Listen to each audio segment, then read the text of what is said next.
After a slow start to the 2023 NFL season, our 12th overall pick in 2022 is starting to kind of gain some traction and make some noise.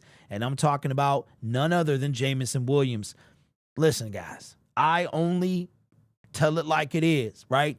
There's nothing more than I want than for anybody who plays for my team to be successful. And the higher you're drafted, the more is expected. Same with Hutch and anyone else drafted in the first round, top, 10, 15, anywhere in the first round, really. I'm going to hold you to a higher standard, as I think that's exactly why you were drafted where you were, because you're expected to be a game changer. And we knew this guy could be one, and he got off to a rocky start, getting injured in that national championship game. And to make matters worse, his team lost. So he not only, maybe if he was actually in the game and finished the game, they might have won. So then you have that. Then you have I'm thinking about last offseason. He was itching to get out there. Matter of fact, right around this time last year, I think it was, where are we at? Week 16. It was like week 10 or 11. He was telling them he was ready to come back, like he had any control over that, but he didn't get activated till a little later. Then you come in, and before the season starts, he's got the gambling thing. Then that gets reduced. Then he comes in and he's dropping balls, right? And now, as of late, he really has been showing out and showing up. And Jared Goff and the rest of the team is taking notice, and the fan base as well. So I'm talking about, of course, Jameson Williams. Let's take a look here at this is his game log, and we'll see how the season kind of started slow. Came out versus Carolina. That was after his suspension was over. Had the 2 targets, 3 catches, 2 targets. So 2 receptions, 3 targets. 2 receptions, 3 targets. Then you get to Baltimore. We know what happened there. Look at this. This is unreal. 2 receptions, 3 targets. 2 receptions, 2 targets. 2 receptions, 3 targets. 2 receptions, 3 targets. Is this a thing? Were they putting in target Jameson Williams 3 times? New Orleans, 1 target, 1 reception. Chicago, 0 receptions, 2 targets. 4 receptions, 7 targets in the game against the Denver Broncos. And if we look at his season stats, I mean, it's really no numbers that's going to jump out really, except this one right here. And this is pretty much, as you can see, it's 53rd in the NFL. That's not bad. That's not bad at all. I mean, and while we want to see more, I'm happy. I'm happy. And I was like, Derek, are you really? Yes, I'm happy because he's improving every single game. We've been crying about Ben Johnson, getting him more involved, and it looks like he is listening to us. Now, let's go and look at how many snaps did Jameson Williams get? Okay, he got 45, 68% of the offensive snaps, if you look right here, is what he got, right? So he played right under St. Brown, who got 16 more, but that is pretty good. Sam Laporta, then you got St. Brown, Jameson Williams. You can kind of see where our wide receiver game is trending. Khalif is the guy that's kind of falling off a bit. I thought Josh Reynolds would be the one that was falling off. I made that video a couple weeks ago, and then right after that, he starts appearing out of nowhere.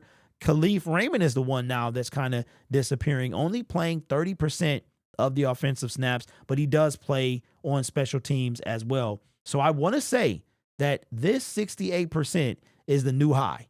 Soon that's going to be in the 70s. They're trying to slowly work him in. Then that's going to be in the 80s and 90s and so on and so forth, right? So Jameson Williams really kind of coming into his own. And this makes me tremendously happy because this guy is a guy that we're going to need for the future to change the team. And now I'm getting super excited. I'm getting really excited. And I know you're like, okay, Derek, we're still in this season, but I'm starting to think of the offseason and whether it's the draft or somebody in free agency, somebody that we could get. I know this is not going to happen. I know it's not because we need to pay St. Brown. But I'm watching the Cincinnati Bengals and I'm looking at T. Higgins mossing people, making spectacular catches. And I'm just like, oh my God, could you imagine?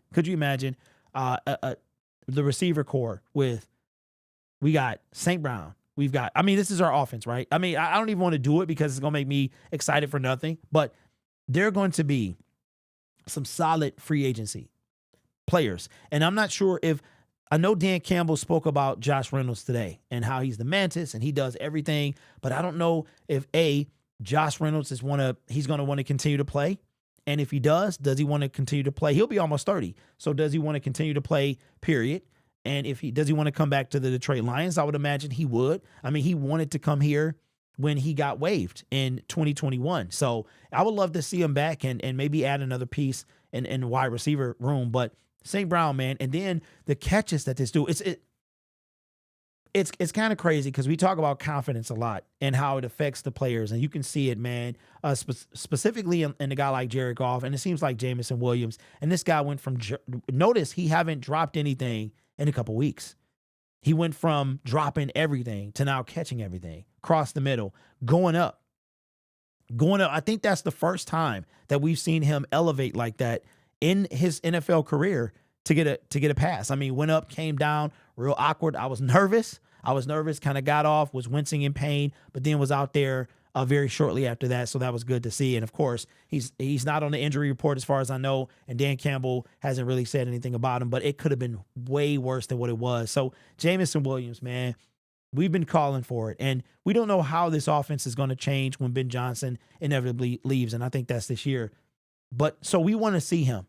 Lions got at least 4 games left. And that can be effective tonight with a win by the Philadelphia Eagles on Monday Night Football week, the end of week 15. But Jameson Williams got at least 4 more games. And with the snap count going up, I would suspect that we're going to see him more, and he's going to play a critical part in our first playoff win in over 30 years. So I love to see this. Now, before dumb people, because I don't want you to appear on dumb comments in the comment section, all right? Don't appear on that segment. So don't tell me I was calling him a bust. I said he was trending bust. Don't tell me I was trading him. I wanted him traded because I did not say such a thing. Okay, so if you're going to hold me to a standard, hold yourself to that same standard and go fact check yourself before you come leaving dumb comments in the comment section, because you will be part of the segment, just to let you know. So let me know your thoughts in the comments below.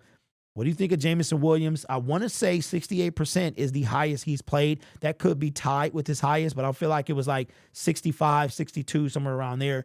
And I would assume that we'll see 70% before the season is over. And in the playoffs, he's going to do something special. I already know it. So they're going to game him up. We're going to be, we're one and done. So this is going to be time to let him show out. So let me know your thoughts in the comments below. I'm excited. I really am. I thought we needed defense when we drafted him. And we still do, right? And now we got to address that. We have to address the defensive line. We got to get that solid. But our offense is pretty much built. Maybe a piece here, maybe a piece there, maybe another wide receiver, maybe somebody on the O-line. But our offense is pretty much built, right? So, but once I realized what he could do on offense and I mellowed out with the defense whole thing, I was like, man, this dude could be special. And I'm glad that he's finally started. And this is nothing. This whole 245 and all of that stuff, this is nothing. Like, he could, if he takes this thing serious, continues to do what he's been doing, improving every game, he could be a 1,000-yard receiver in year 3. So, and I think year 3 has to be a big year for Jameson Williams, because going into year 4, before we know it, that's where we'll be. And the Lions will have an opportunity to make a decision on his 5th-year option, right? And I think right now Brad Holmes loves Jameson Williams. So I think he just signs it just because he loves the kid so much. So anyway, leave your thoughts in the comments below.